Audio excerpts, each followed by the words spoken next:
it can mean anything? It depends heavily on context. It's just a word that means so much.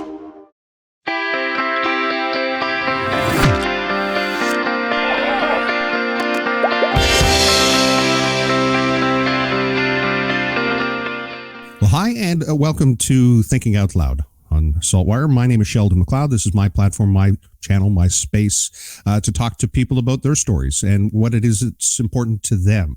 And it can be about politics. It could be about business. It could be about celebrity, or it could be about something else. I talk often of the helpers, the people who are helping people through this journey called life. The Champions for Change is an event happening as part of CMHA's Mental Health Week that's underway right now. And they've chosen a theme for this year, as they do every year. This year's theme is about my story, shining a spotlight on the voices and the places and the spaces that celebrate and demystify the role the community plays in supporting and promoting mental health and mental wellness. And we have a chance to chat now with Robyn Badger. Robyn Badger joins us from Dartmouth. And Robyn, it's a pleasure to meet you. How are you? I'm great, thanks. A little nervous, and really thankful to you, Sheldon, for taking the time to talk about this important topic and to have me here today from beautiful Dartmouth, a rainy day, although. So thank you very much. Oh, it's my pleasure. Tell me a little bit about yourself. You're a filmmaker. Is that how you describe yourself to others? That would be one of the ways I describe myself. I've started in the film business in 92, or the early 90s. And since then have sort of moved along in different areas of filmmaking, from being in the art department to eventually telling my own story, and then helping others tell their stories through workshops and different short films that I was able to do as an artist in residence at different mental health organizations. So that's one of the hats that I wear. I'm also working full-time at the Canadian Mental Health Association Halifax Dartmouth branch as a co-lead social clubs programmer. So that's my mental health advocacy at work there, and wanting to be a part of an organization that helps people with social inclusion. And then the other thing I do is painting. These aren't all my paintings behind me, but some of them are. And that's been very helpful in the last few years, especially through the pandemic and dealing with a loss of a sibling. So that's very important to me. And that's kind of who I am. Well, my condolences on the loss, and I thank you for opening up to me a bit. And looking back to 1992, I got married that year, and the world that we inhabit today is a lot different than it was in 1992, and the ways that we perceive mental health, mental illness, those have changed. And I recall a few years ago, I spoke with a friend of mine who's an author and a journalist whose son has mental health challenges, and he was very adamant about the use of the word kreyzee and how it really bothered him in the way that it reflected on the people close to him who had real challenges with their mental health. And I know you did a short about that, spelled with a K. Tell me a little bit about why that subject, why that was important for you to talk about. Yeah, so I made the short documentary with a fellow filmmaker and mental health advocate named Dan Smeeby. And we both had realized that was something very important to us, that because people don't know who you are or what your past is or where you've been and what you've done, or that you've, gone into psychiatric hospital 3 times. People just don't know that. And not knowing that, they're more likely to use the terms like crazy and psycho and schizo and all of those words in their average normal conversation. Like, no matter what you're talking about, it seems to come up all the time. It comes up in conversation, in the media, and TV, films, and with your friends and with family. And so we wanted to just open up that conversation. That's all we wanted to do. We didn't want to tell people what they could and couldn't say.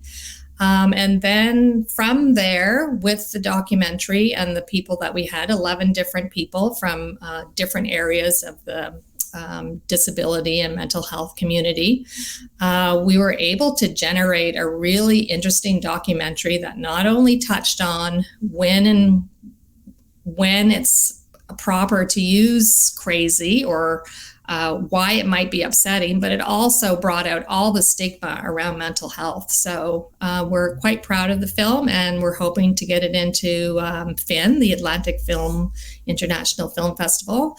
We'll find out in August. So the reason it is called kreyzee, which is #kreyzee, KREYZEE, is the phonetics of the word crazy. And we really wanted people to go right to the dictionary and find out, what does that word actually mean, and why are you using it all the time? You touched on the stigma part. I was in a newsroom. I wrote a story, and I wrote the words, "The man was schizophrenic." And one of my coworkers said, whose mother had been diagnosed with schizophrenia. I said, no, this person is not defined by that terminology. And when we move past, language is deeply important to all of us as humans in communicating, but we move past, what that residual, people might push back and say, well, that's not what I meant. But it doesn't matter what you meant. It's how people perceive it. And I'm curious if that's something that you've explored at all in the work that you've done. Well, actually, in my own personal experience, when I was on the documentary for CBC called Robyn, at the very beginning, I introduce myself and I say, my name is Robyn, and I'm funny, and I'm a good friend, and I'm a good daughter. And then at the end, I say, and I'm bipolar.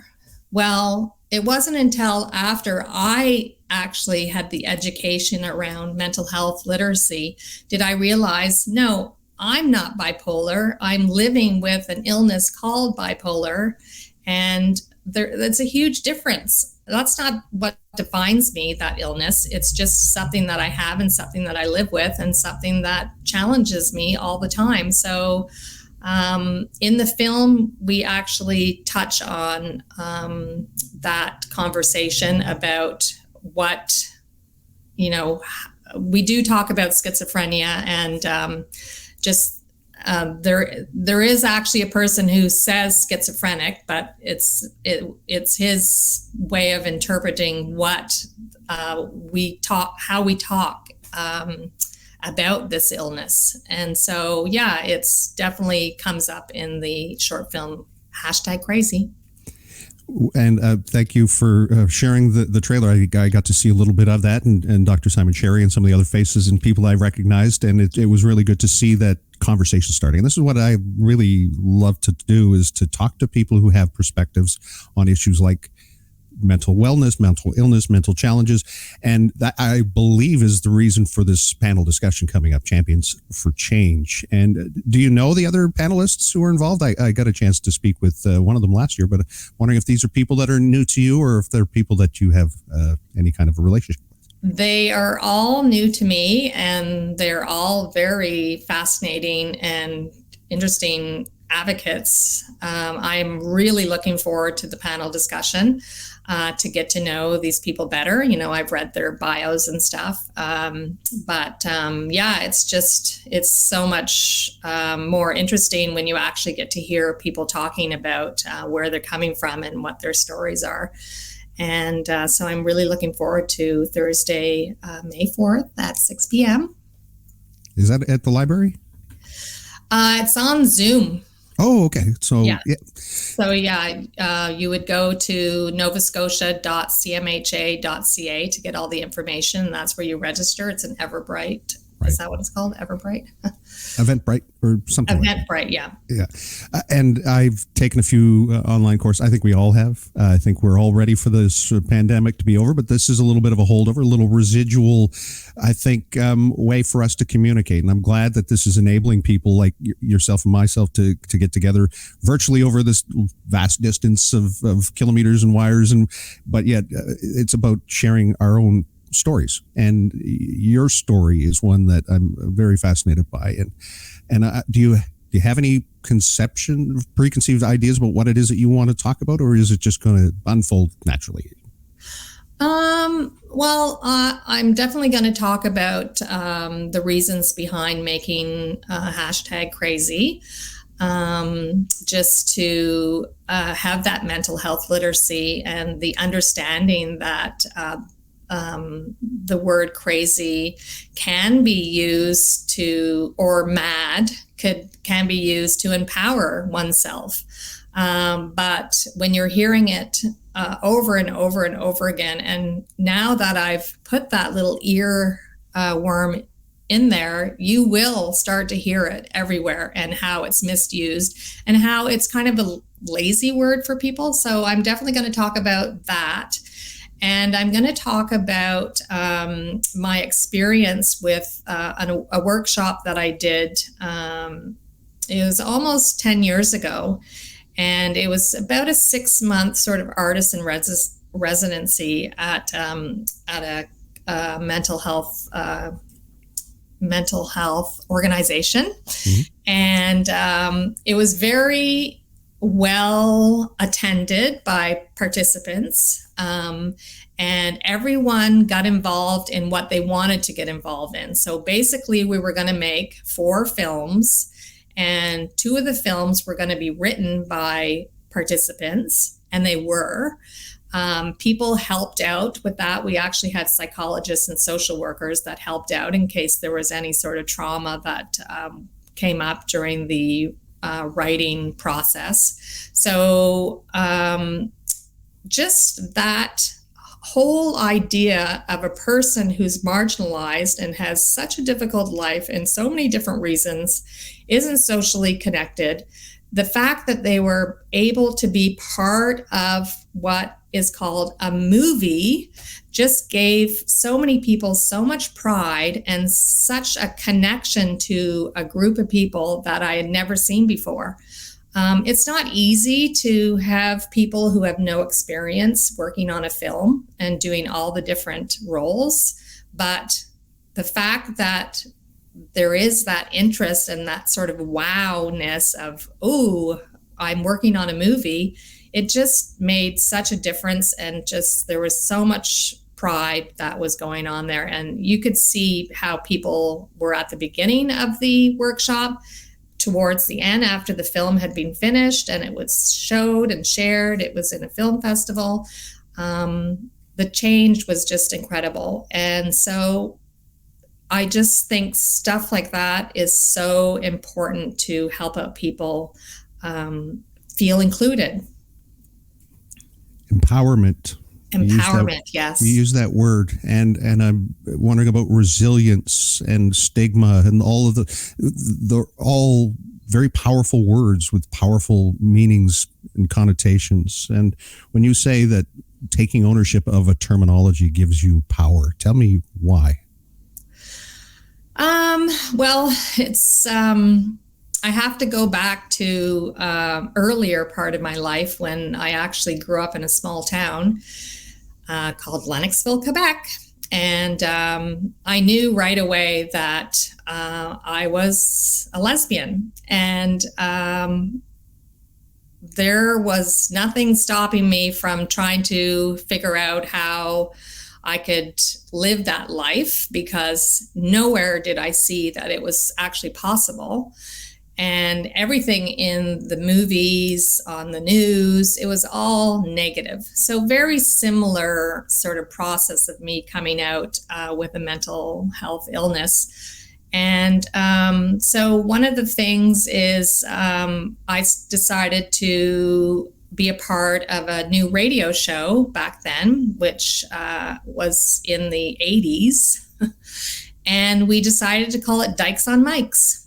So we were totally empowered. We were using a word that was very derogatory and used against us all the time. And the same with the word queer. And someone touches on that in the documentary Kreyzee.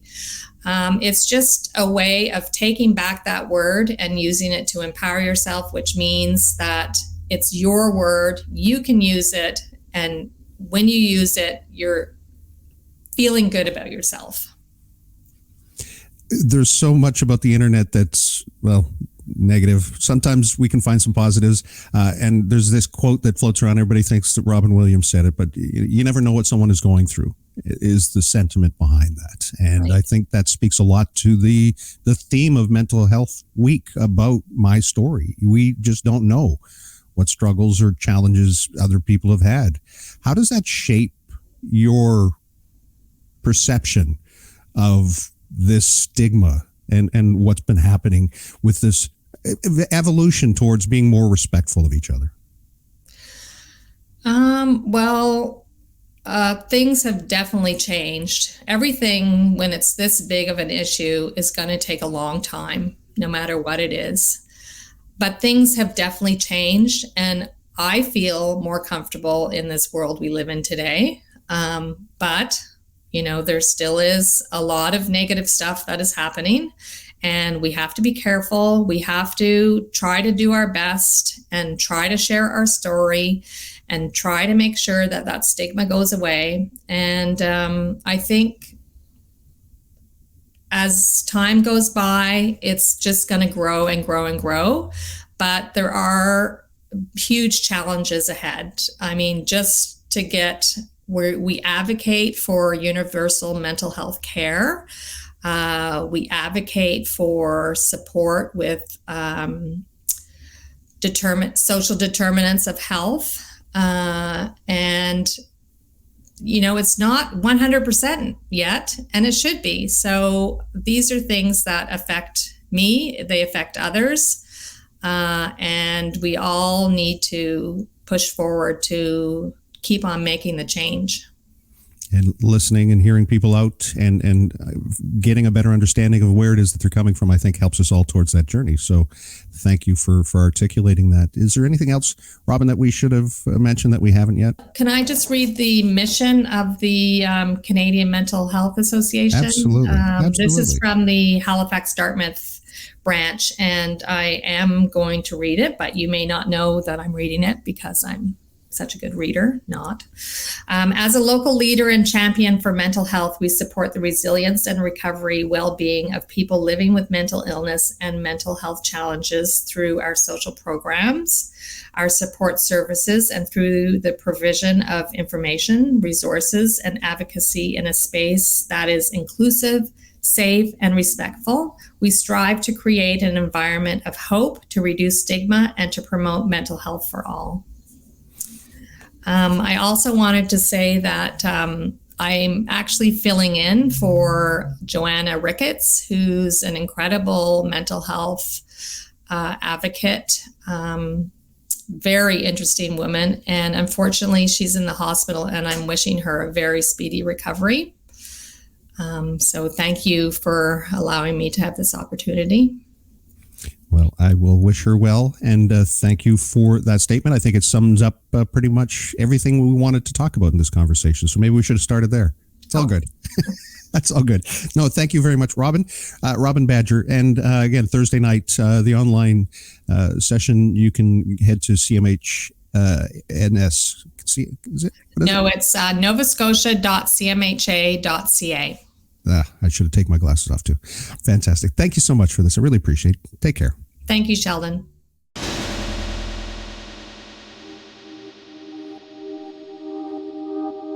It can mean anything. It depends heavily on context. It's just a word that means so much. That's why it's so popular. It's not like just I like it a lot. Actually, I use it a lot. People say, that's crazy. Wow, that's insane. And they use it to describe a heightened situation or something that's extreme. What do you think crazy means? Being funny. good answer.